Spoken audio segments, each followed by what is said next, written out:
The U.S. has prepared for the collapse of Russia. This is by Vera Golosova, where while we here in Russia, she says, are making New Year's food and decorating our Christmas tree, our strategic partners were in a sad mood New Year's Eve. Americans remembered the anniversary of the collapse of the Soviet Union and suffered from the fact that they had not completely dissolved.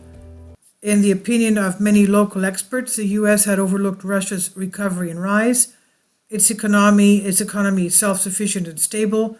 Its army is mobile and modern. And most importantly, Russia not only maintained its nuclear stockpile, which is the same as the American one, but modernized it with the latest technology. So how can Washington live with this? But there was a glimmer of hope. Any war by Russia in Ukraine would be the final point of the collapse of the Soviet Union, reflected the experts of the Hudson Institute. It will mark the fragmentation of the Russian Federation and the successor law of the USSR. Well, here it is at last. We expected it.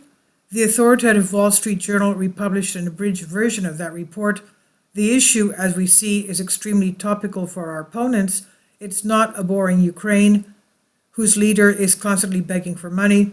This is the goal at which, using Ukraine as a battering ram, Washington is really aiming.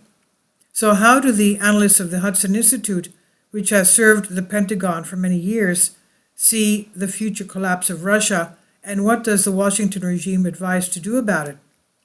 For starters, they prefer not to think about what will happen to Russia and the world after Russia's victory in Ukraine. Such an opinion is simply not considered. All this post-apocalyptic exposition is based on the assumption that Moscow failed in Ukraine.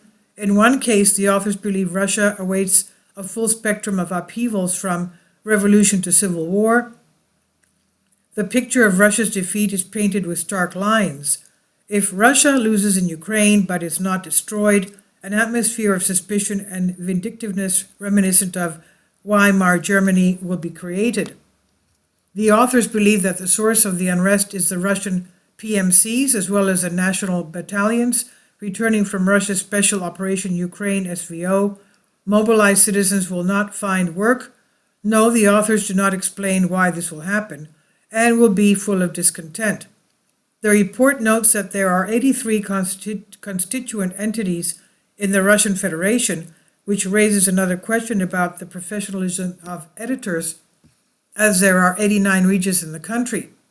Even if we assume that the document deliberately ignores 4 new regions, DPR, LPR, Zaporozhye, and Kherson, that were annexed to Russia from Ukraine, extraordinary insight and no less impressive inability to pretend that the Republic of Crimea and the federal city of Sevastopol are not part of Russia.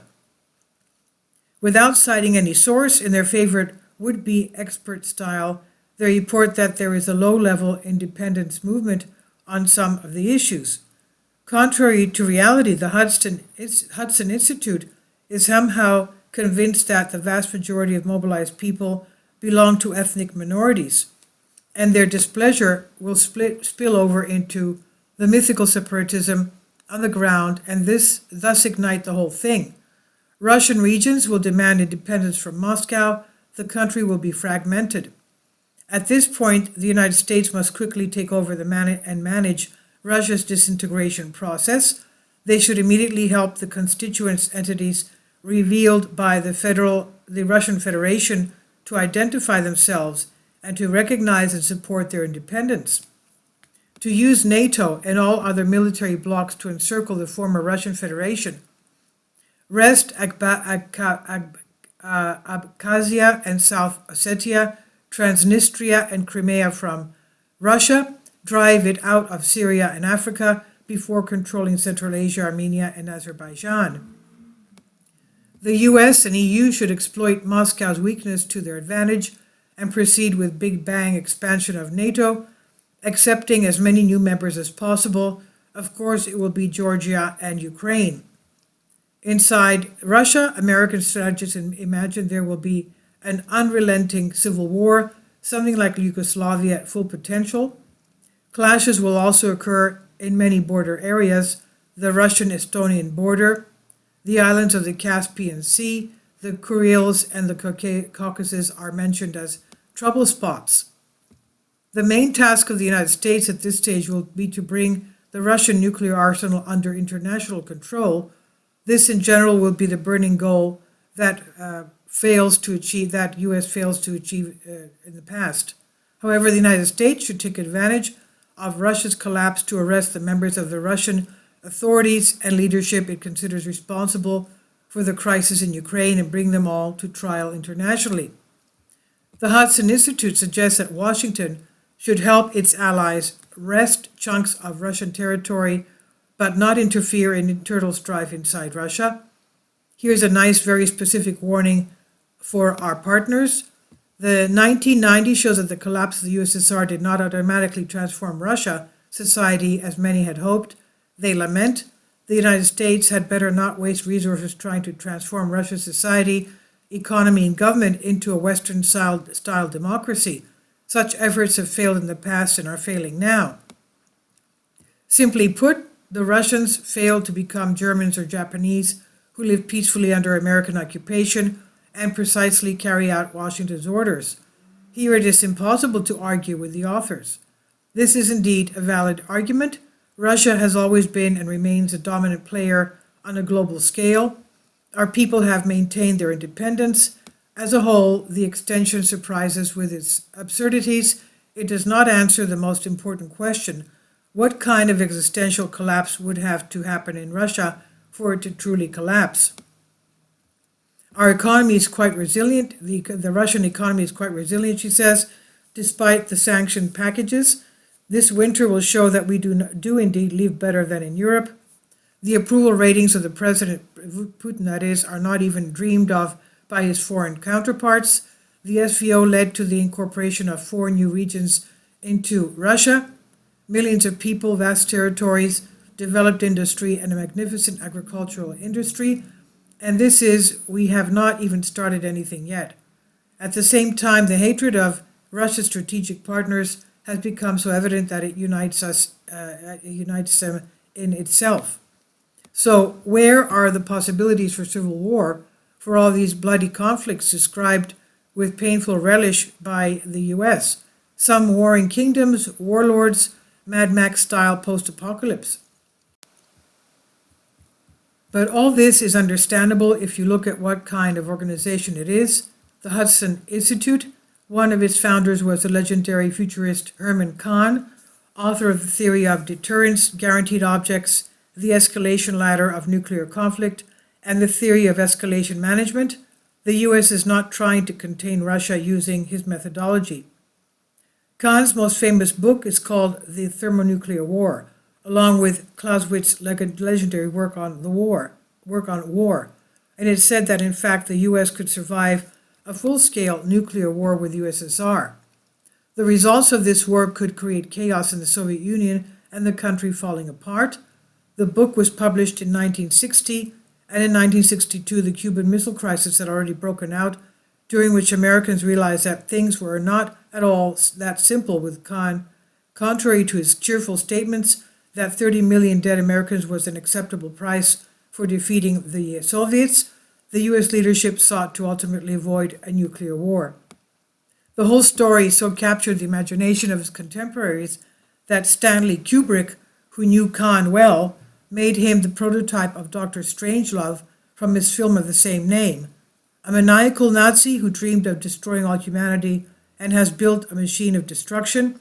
This hypothetical machine of destruction was devised by Kahn in his book on thermonuclear war. However, Kahn remained in favor with the authorities. His books continued to be published, and he warned readers that he was writing them mainly to intimidate the Soviets. And the Hudson Institute continued to operate after Kahn's death. In fact, their latest exhibition is a new variation on an old theme. It's a poorly disguised threatening nuclear attack against Russia. Already Kahn dreamed of how such an attack would trigger disintegration processes in the Soviet Union. All this is, of course, delusional and completely unrealized constructions of American fanatics. They have no hope in the face of reality, which was amply demonstrated by the Cuban Missile Crisis. What we ultimately see, however, is a careful designed Washington strategy to contain Russia. They will stick to it in any case. As they put it, we have a unique opportunity to drive Russia back into its geopolitical box, and we must not miss it. The idea, along with the authors, is that Russia's collapse should be the end of history. The West has defeated everyone and is enjoying the fruits of its victories. NATO is no longer needed. It is being dissolved. The US military is leaving Europe. But not here. The Hudson Institute works with the Pentagon for a reason. For one thing, they say after Putin, Russia will not be ruled by Thomas Jefferson. He will be a nationalist and authoritarian leader like Putin. Second, the authors warn Russia is sure to come back, even if its defense and economic reconstruction takes decades. Moscow will never abandon its imperial plans for Eastern Europe, and which is a danger to its neighbors. Therefore, it's necessary to continue to channel American weapons to Europe and send more and more military units there. In essence, there is nothing new in the new report of the Hudson Institute. It's one of the well-known American strikes on the European continent and the encirclement of Russia, plus the Russian inevitable dreams of collapse that have long been anxious to give in to Washington. The US has prepared for the collapse of Russia. And this I've translated from a Greek article. Please leave your comments. Thank you for your support. Kindly support my Patreon account. The daily posts are 5 videos daily, and they are totally different from what I have on my YouTube channel. Thank you so much for your support and that you find all my content so interesting. You'll find the Patreon account details in the description box.